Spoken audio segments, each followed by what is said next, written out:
नमस्ते, मैं डॉक्टर अखिलेश जैन, हृदय रोग विशेषज्ञ, अपोलो हॉस्पिटल इंदौर से। आज हम चर्चा कर रहे हैं एंजियोप्लास्टी के बारे में और ख़ासकर इमरजेंसी एंजियोप्लास्टी के बारे में। तो हृदय रोग विशेषज्ञ होने के नाते मेरे पास कई बार क्या रोज़ ही ऐसे वाक़े आते हैं, पेशेंट्स आते हैं जिनमें हम एंजियोग्राफी करते हैं, फिर हम उनको एंजियोप्लास्टी के बारे में बताते हैं। और कई बार ऐसा भी होता है कि हमको दूर दराज से, दूसरे शहरों से, मित्रों के, परिचित लोगों के, दूसरे डॉक्टर्स के भी फ़ोन आते हैं कि हमारी एंजियोग्राफी हुई है और हमको एंजियोप्लास्टी के लिए बताया गया है, तो हमको कब करना चाहिए, क्या अभी इमरजेंसी है या नहीं है।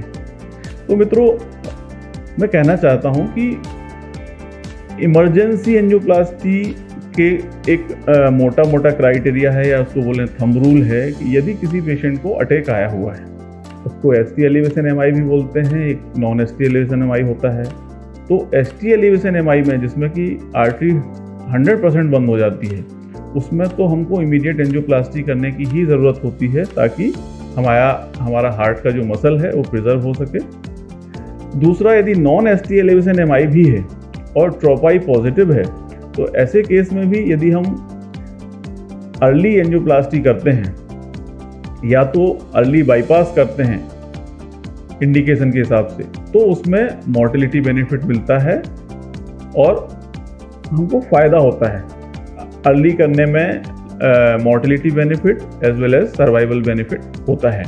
हाँ, कुछ केस ऐसे होते हैं, जैसे एंजियोग्राफी का इंडिकेशन एक होता है कि हम चलते हैं तो हमको दर्द होता है, हम रुक जाते हैं तो हमको ठीक हो जाता है।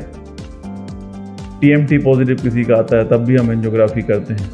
ऐसे केस में मान लीजिए किसी को 70% ब्लॉकेज है, 80% ब्लॉकेज है, 90% ब्लॉकेज है और एंजियोग्राफी में ऐसा आया है, तो ऐसे केसेस में जिसमें कि अटैक नहीं है, ट्रोपाई पॉजिटिव नहीं है, हमको बहुत ज़्यादा अनस्टेबल एंजाइना नहीं है, ऐसे केसेस में हम निश्चित रूप से कुछ दिन दवा का ट्रायल ले सकते हैं।